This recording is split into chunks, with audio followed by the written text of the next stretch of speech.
Hey guys, today we're going to make some mantle decor using some of those box frames from the Dollar Tree, and this one's really special. I'm going to be using a poem that just meant the world to me and my dad. Let's get started.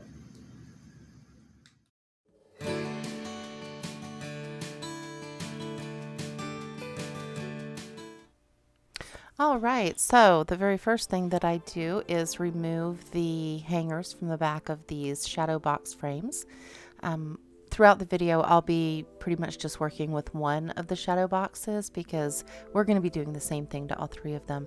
I removed the stickers from the back using heat, trying to get all of the residue off. That didn't really work, but we're going to cover the back with paper, front and back, to give it a nice finished look on the back side as well as the interior of the box. While we're watching the Captain Obvious moments here, I'd like to share with you the entirety of the poem that we're going to be putting in the shadow area. And of course, if you recreate this particular design, you can use whatever verbiage inside your box, or pictures or whatever you'd like to do. But this was a poem that came in a collection called For Lovers and Others by James Terry White, originally published in 1910. And my father had a first printing edition of this book that ended up in my possession, and we just loved it. And our favorite poem in this book was called In Suddy's Rose Garden, which is the first section of the book. And the poem was titled Doth Fragrance Vanish with the Rose? And it goes like this. O hapless vase, how doth it befall thy cast out fragments so much scent enclose? This sweetness is not of myself at all, but once, O Sadi, once I held a rose. Blessed lot! With me a sweetness also stays. It scents the chambers of my dreams and strows with happy perfumed memories my days, keeps life abloom. I, too, once held a rose. Oh, I just get chills. I absolutely love that poem. So we're going to be putting a paraphrased version of that inside this shadow box. So I'm just covering the interior with some designer paper, and I'm going for a sort of Victorian, turn of the last century look that's also a little bit boho. You'll notice that the verbiage of this poem uses the frame Sadi, which is very Middle Eastern. Parts of this book are actually written in Arabic. I have no idea whether it's translated directly under it or if it's different wording, but it's very meticulous in its paper, in the end pages, and it's absolutely wonderful. So we're decorating one of our rooms in boho, original boho, not modern boho, and it's going to be very Middle Eastern, Moroccan, Pakistani in design, and this will fit right into that room once we're ready to completely redecorate. In the meantime, it's going to go on our mantelpiece.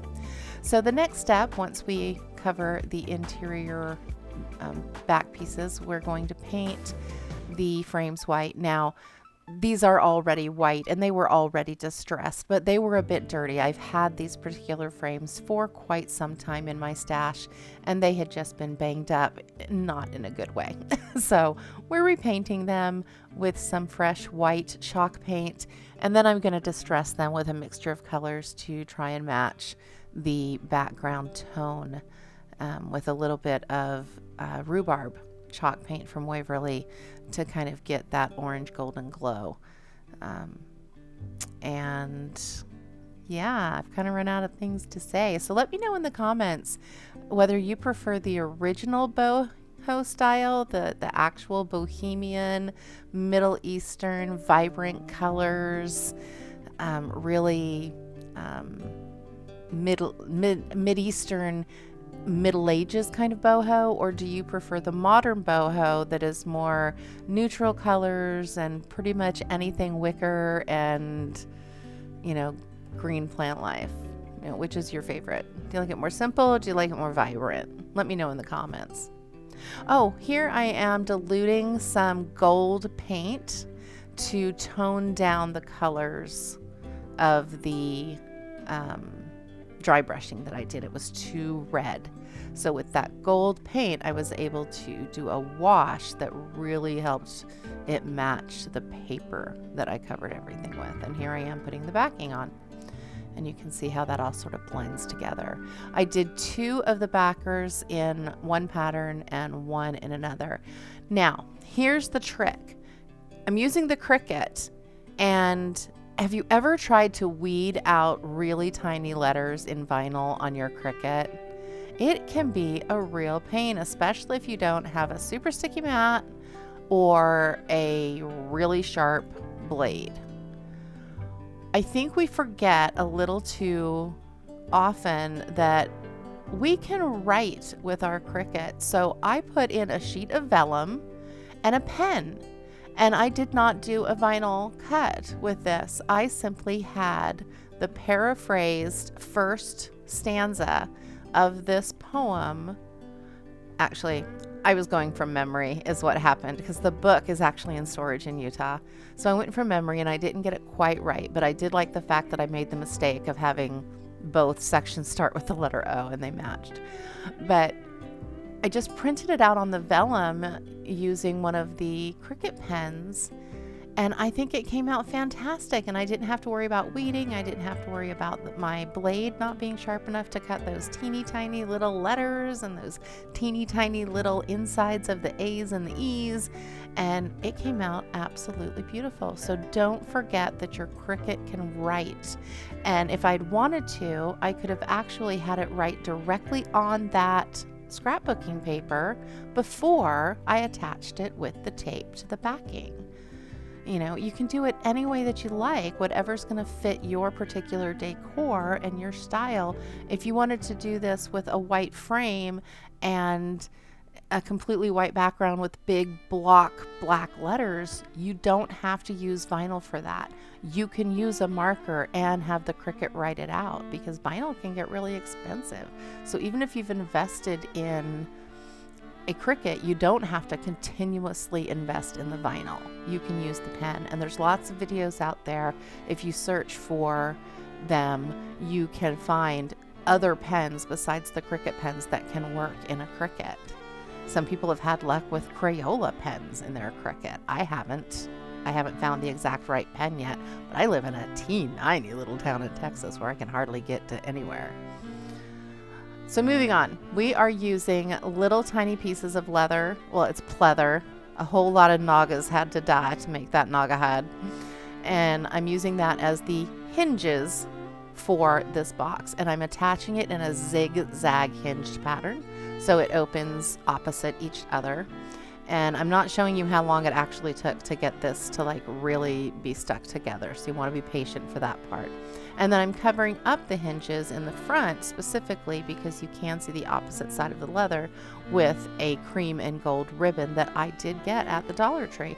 Matches the bows that we put on the interior. Sorry, talked over that part, but you could kind of see what I was doing. I imagine you saw that I just, made some bows and glued them on. And I kept that bow a little bit loose. I tried not to glue it completely flat because we want a little movement in there. And it doesn't close all the way now, but that's not the point. The point was to let it sit on a zigzag. And then on the other side, because the leather was in the front, I just went ahead and I framed it out just so it would match. And with the lighter, I'm basically just burning it to match the end of the box, so it's nice and flush.